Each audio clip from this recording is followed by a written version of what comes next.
Welcome to Sharing the Middle, where we share the messy middles of our lives. I'm Lacey, your friend in the middle and guide, whose claim to fame this week is getting up Christmas decorations little by little by little.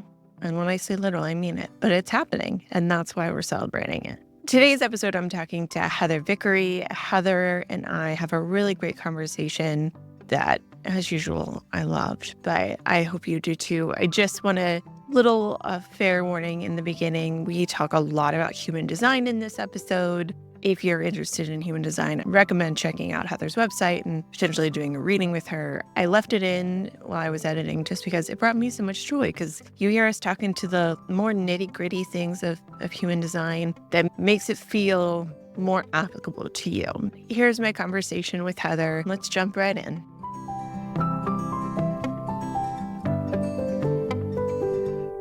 Welcome to Sharing the Middle, Heather. Thank you for having me, Lacey. I'm thrilled to be here. I am so excited for you to be here because it's taken us a little while to get here, but I'm so thankful to be here with you. Absolutely. All timing is divine. Everything happens exactly the way it's supposed to, which is hard to remember when you're in the middle. I'm starting to believe it more and more, for sure. Why don't you take a moment and introduce yourself to our listeners? Hi, everybody. My name is Heather Vickery. I am a transformational success coach, NLP practitioner, hypnotherapist, human design guide, messy human. What I do is help conscious leaders learn to lead from embodied joy, where that is the set point. And conscious leader can be defined however you want. If you're out in the world leading in some capacity and you're thoughtful and intentional and authentic about it, that makes you a conscious leader. And we don't have to earn joy. We don't have to check off all the hustle boxes to be happy and to experience pleasure, hope, and possibility. My goal is to help everybody break all those rules and redefine life on their own terms with joy as your set point. You're preaching to the joy choir here. I love it. I also love when I get another human design person, because I'm a manifestor. I have a projector. We started that in our pre-chatter. I was like, am I tired or am I just a projector? I have a weekly live show with another projector friend, Natalie. It's called Projectors in the Wild, which is hilarious because we're like, it's messy out here in these projector streets. Now I lost my train of thought. What was I going to say about it? It was relevant to exactly what you had just said. I totally understand. My partner, Sarah, who I do No Shame in the Home Game with, and she's the co-founder of the Joyful Sport Movement with me, is a projector. So projectors are very near and dear to my heart because you all have this magical ability to create space for people to feel seen, and I just love it so much. Thank you. Yeah. She actually is looking for more projector people, so I'm going to recommend that to her. Connect us. I remembered what it was. Natalie has a defined root. We were talking about non-sacral beings. Natalie has a defined root, and I'm what they call a pure projector, whatever that means. It feels very Harry Potter-ish to me, even though we don't talk about Harry Potter anymore. I have root envy. I don't have sacral envy. I'm okay with that. But I have root envy and sometimes I have ego envy. There's no motors, no pressure points, nothing. I am just winging it.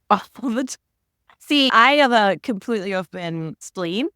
And so I think I saw that you are a splenic projector. I am. And so the fact that you can have a gut feeling and trust it and know it, I'm very jealous of that. So are you emotional? I am emotional. Yeah. And I am also, I do have a defined ego. And for a long time, I didn't realize how much my defined ego was my motor center of life. I had white-knuckled life using that ego center of I will get this done and I can do this and I will get this done. I'm not saying it's why I got sick, but I do think it really gave a lot to it. It could be, right? Because that ego center has to cycle. Yeah.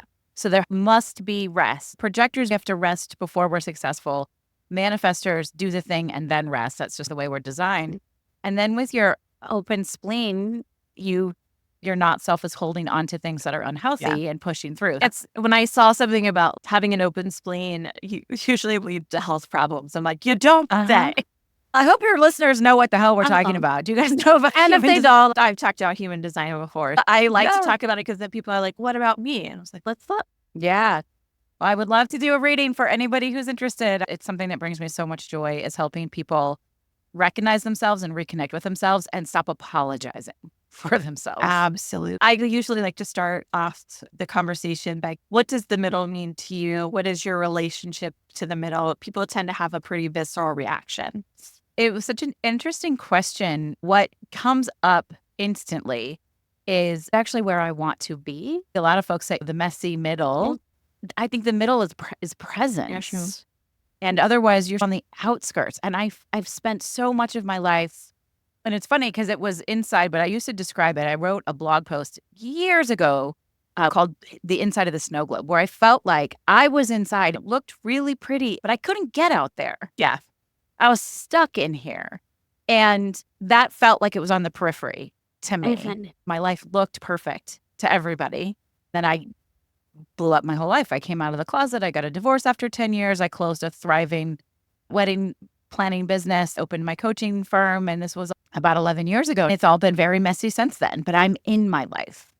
I am right in the middle of it. I had "Be Here Now" tattooed on my inner left wrist. Stay here. And sometimes here is awesome and it feels fantastic and it's all sunny and joyful. And sometimes it's really hard and dark and scary. Stay here because it's going to change. Yeah. Like almost you think about the sun patterns. So you ever watch home makeover shows where they'll like VR and show you what the room will look like in the future? And they're like, here's what happens with the sun patterns. Life is like that. To me, the middle is where it all happens. As soon as you said snow globe, my brain got it. Because if you imagine being a snow globe, it's terrifying in there. You're getting shaken up. There's stuff coming down. You don't know when it's happening. And so I think that's such a great metaphor for how life can feel when you're looking at it from different perspectives. Because, a lot of my life really strived for that level of perfection. And then I realized, oh, that's fake. It's not real. No, that's not possible. Yeah. Everybody's version of that is different. I really love that quote unquote ideal being perspective shifting. Yeah. I just watched The Perfect Couple on Netflix. And so I'm like, oh, they're a snow globe. Perspective shifting is really where it's at, right? So much of my work in helping people lead from embodied joy starts with taking radical responsibility for yourself, your thoughts, your choices, your actions, your behaviors, your patterns, right? It can't just be mind work. That's why I'm NLP certified. That's why we do subconscious reprogramming. But you have to consciously decide, I want to see this from a different perspective because this isn't working for me anymore. And that's where we start with radical responsibility. We can't change anyone but ourselves. We can't control anyone but ourselves. So who do you want to be in this moment? What do you want to be true? In this moment, you're the only one with that magic wand. Yeah. Can you define NLP for me? Because I've heard it, but my brain cannot connect it to something. Yeah, for sure. Programming. Okay.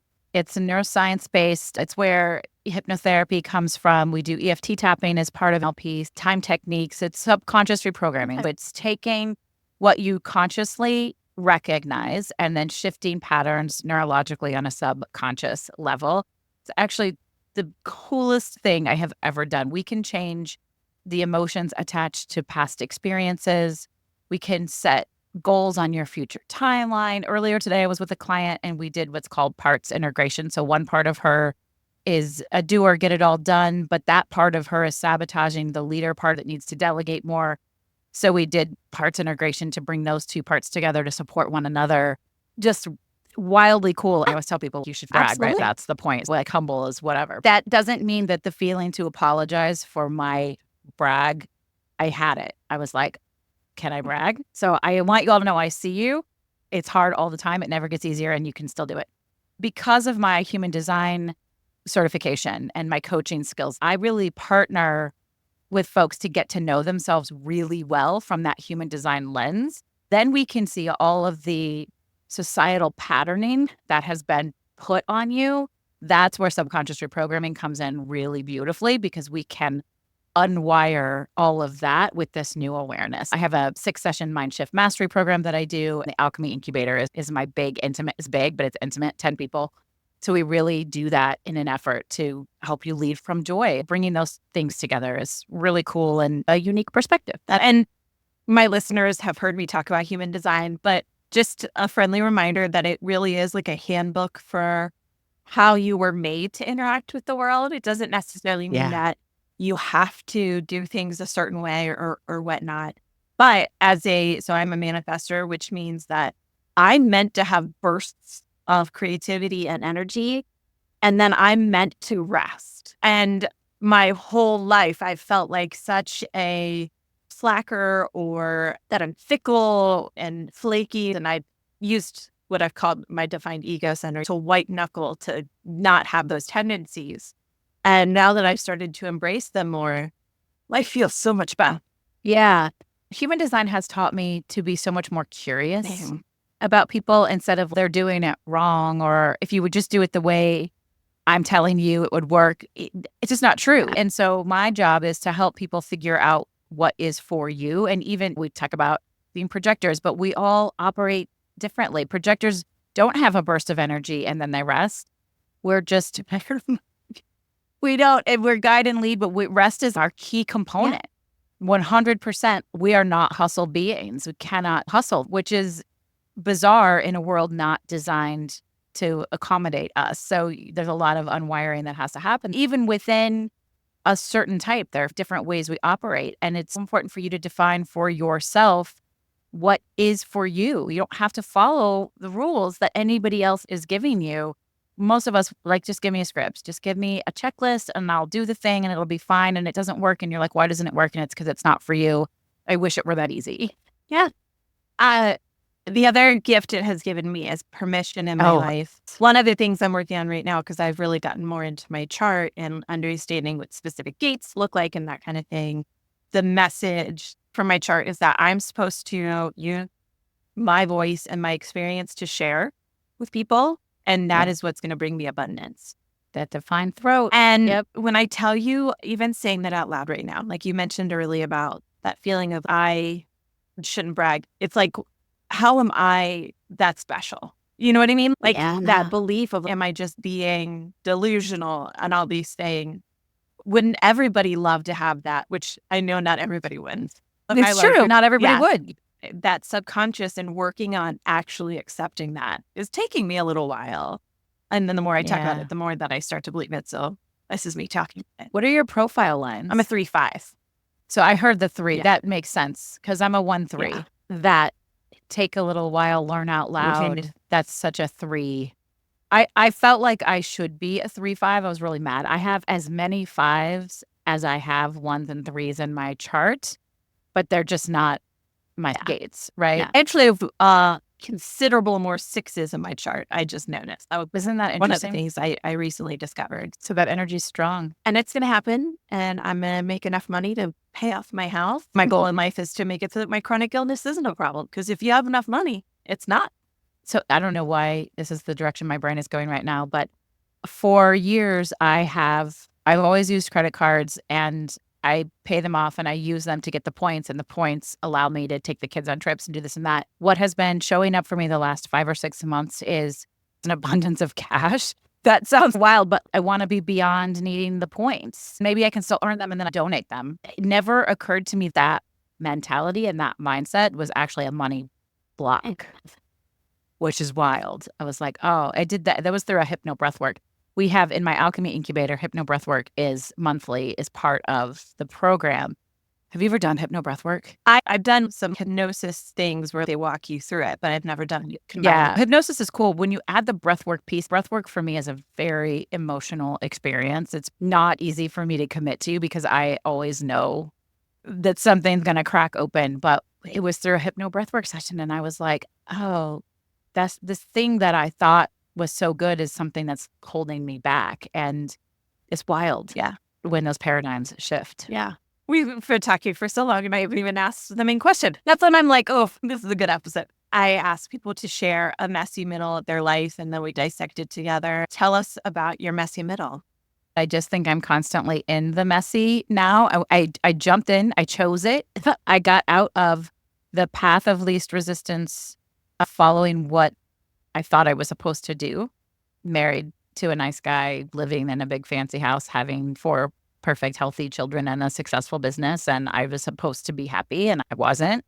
And what did that mean? I realized I was married to the wrong gender, but it was also more than just being gay and married to a straight man. It was about being me out in the world.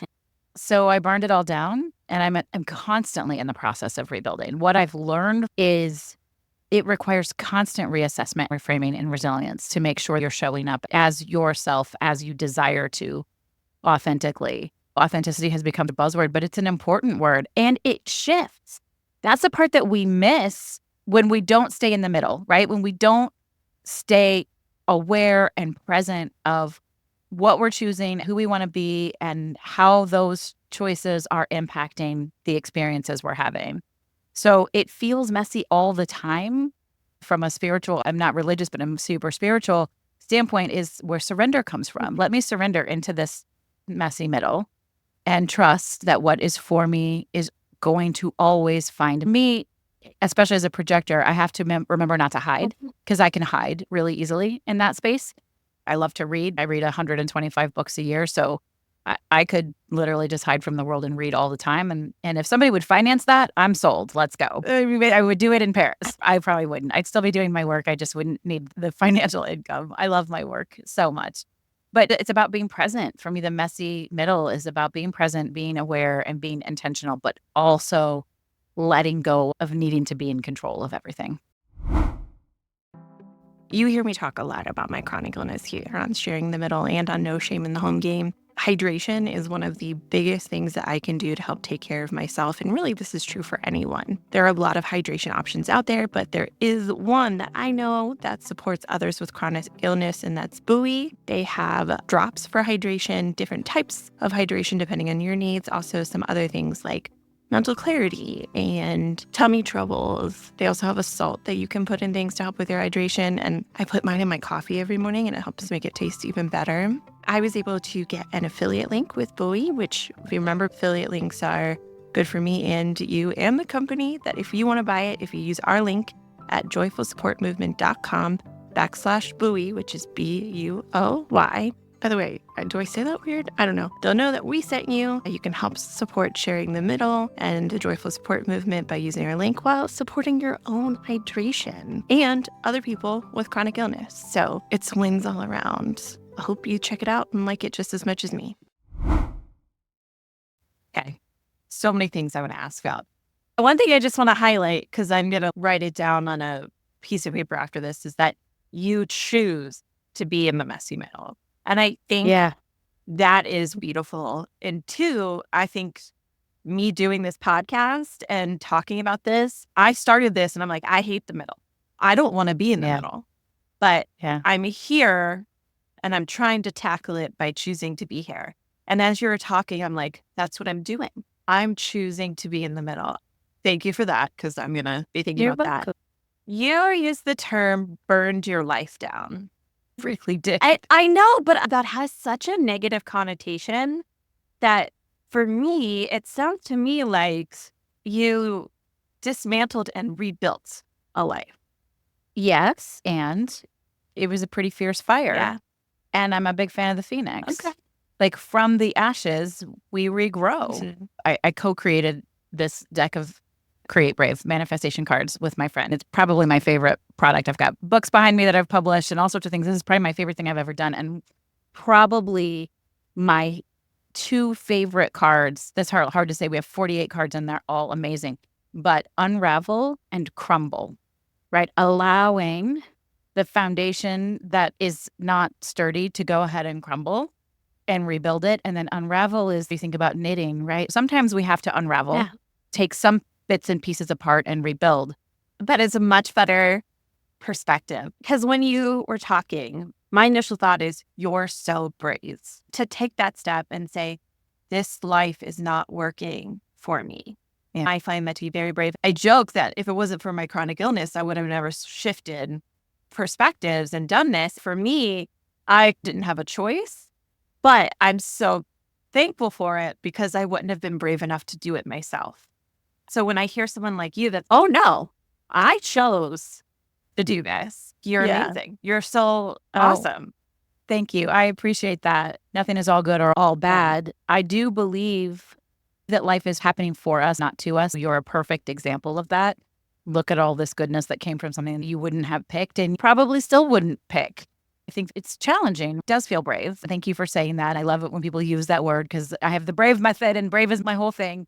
Because bravery for me isn't about fearlessness. It's about embracing your fear, learning from it, befriending it, and taking action anyway. That's brave, in my opinion. But that doesn't mean it's easy all the time. And it doesn't mean there aren't times where I'm not leaning all the way into bravery. I can talk a big game about all of these things that I've done, and I have done them, but there have been consequences. I've had to figure out how to navigate those. With each new obstacle, I lean more and more into surrender, not pushing against it. We know that what we resist persists. If I'm pushing against that flow, I'm never going to win. I have to just slow down, stay here, right in the middle, see what's for me. Give me a second and let me process this. The answers will show up. But when we need to control everything all the time, that's when we most feel out of control, in my experience. Yes. And as a person who has always strived for control, I will say that I like certainty. Certainty. And so that has been a big part of my growth lately, of trying to let go of certainty. And if there's anything that wants to make you feel not certain, it's getting pregnant on an IUD. I'm not certain at all. The universe was like, I got your answers. But it's fascinating how, and we talked about how human design, we're also very different. And I always call it channeling my inner Ted Lasso, being curious and not judgmental.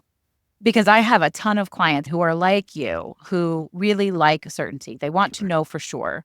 And that can be my not self as a 1-3. So the 1 is the investigator, right? Like I want to know. And the 3 is the learner. My not self could be like, oh, I can't do it yet because I don't know enough. But for whatever reason, uncertainty has never bothered me. Like my podcast is called Was It Chance? And it's about taking intentional risk.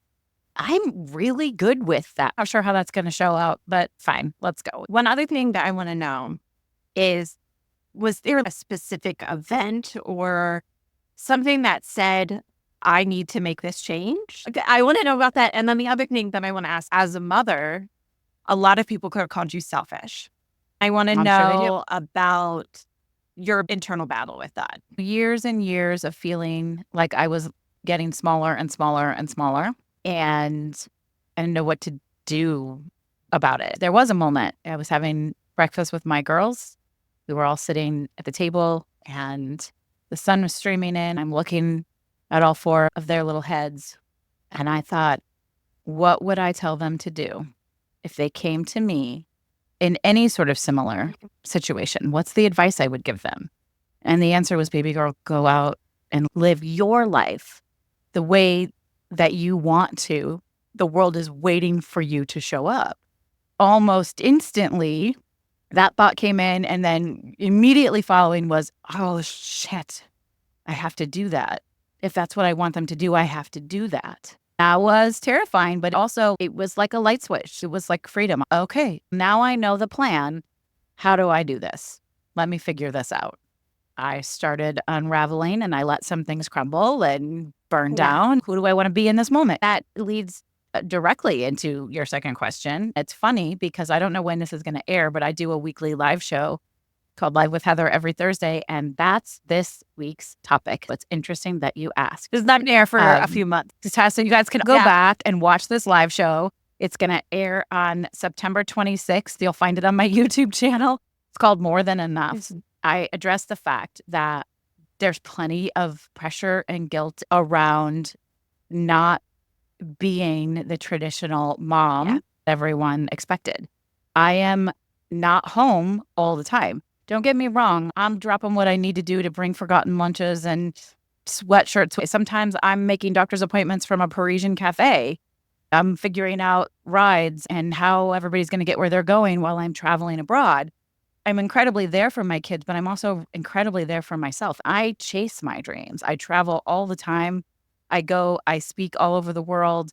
I am not sacrificing myself for my kids. And I think that makes me a really strong parent. I won't say better because there are lots of ways to parent and y'all are going to do what you think is the right thing for you. But I don't believe sacrificing ourselves for our children makes them healthier or happier.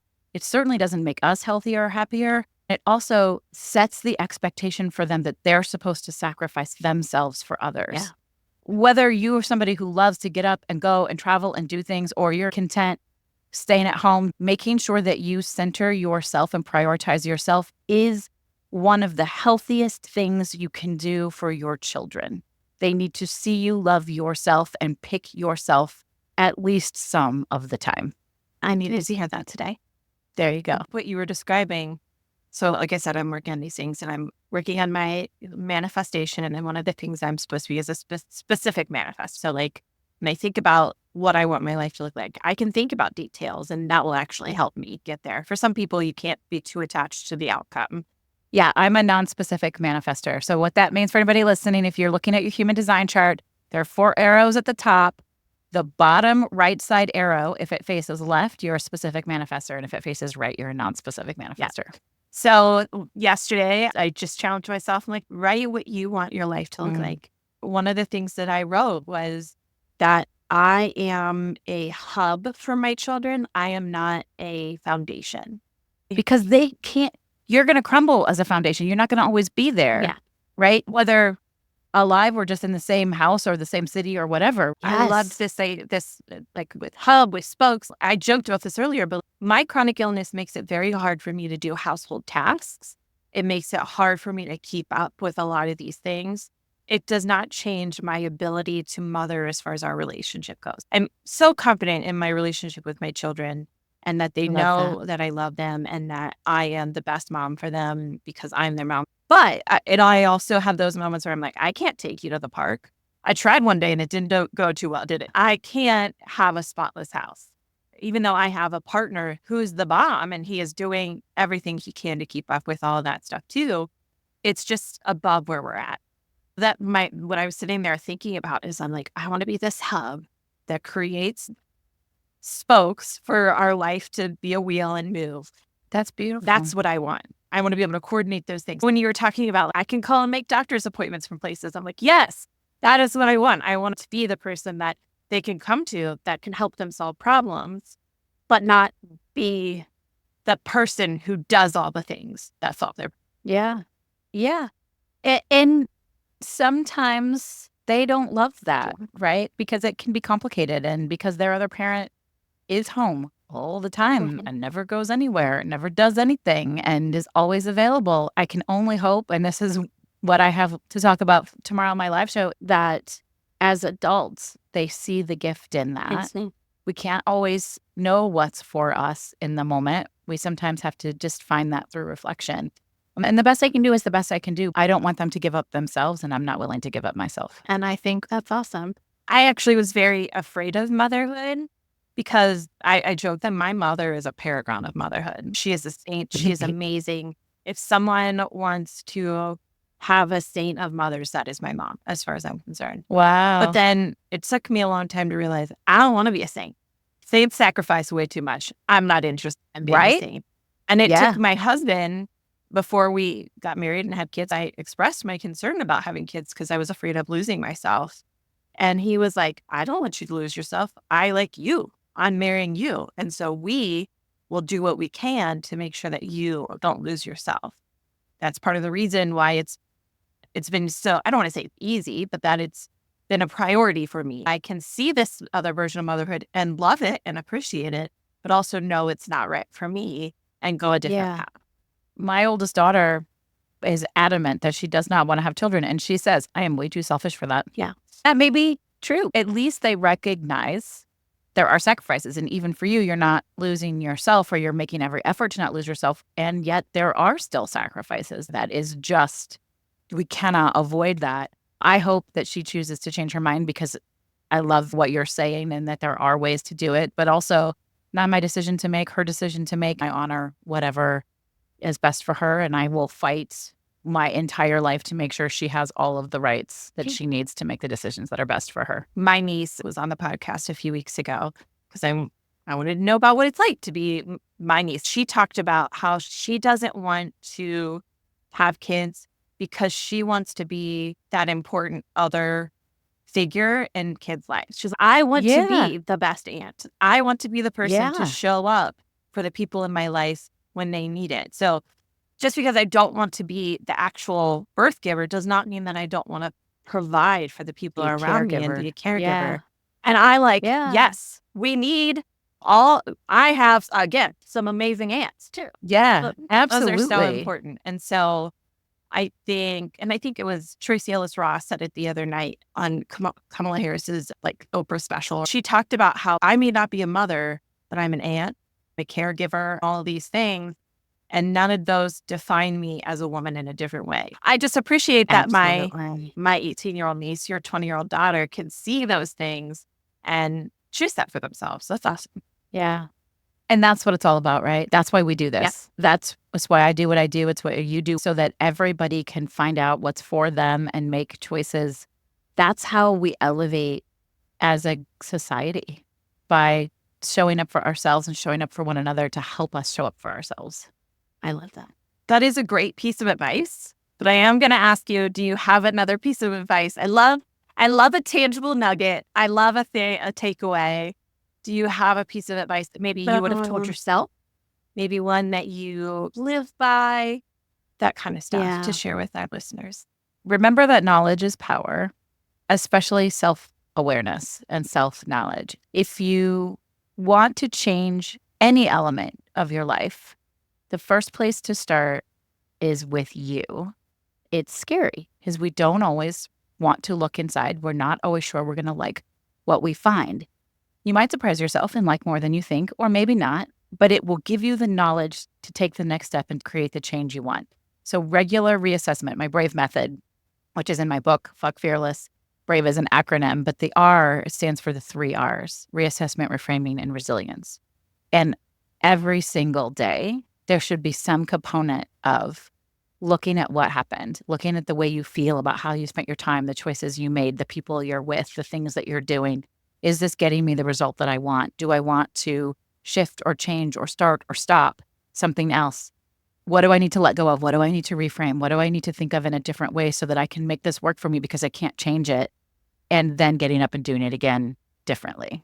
So find that space for yourself, and then you will be able to create the change that you want in your life. Where can people find you, work with you, buy your books, all that good stuff? The easiest thing is my website, vickeryandco.com. There are links to everything. My social media links are there. My store is there. We have some cool stuff coming up. I have an $18 a month membership called the Spark Collective. If you're looking for short, easy ways to show up for yourself, this is the perfect place to start. If you're ready to do big work and make big magic in your life, you can check out the Alchemy Incubator. It's only for 10 people, but it does include 2 retreats, and one of them's in Portugal. Oh, so if you want to go. And I do retreats. So we're going to Costa Rica in January 2026. It's a Journey to Self retreat, and that's the first of many that are going to be all over the world, including Provence. So maybe when that happens in a few years, you can join us, Lacey. That sounds. Thank you so much for joining me today, Heather. I really enjoyed sharing the middle with you. Thank you so much for having me. It was a really great conversation. One of my favorites. Thanks for sharing the middle with me. As always, I hope you've been able to see a little bit of yourself in the story we shared today. Don't forget to follow, share, rate, review, and follow me on social media at Lacey Shares. You can always check out the Joyful Support Movement at joyfulsupportmovement.com and see all of the amazing goodness we have there, like No Shame in the Home Game, courses, resources, and of course, the Joyful Support Village. All right, now go out there and spread some joy.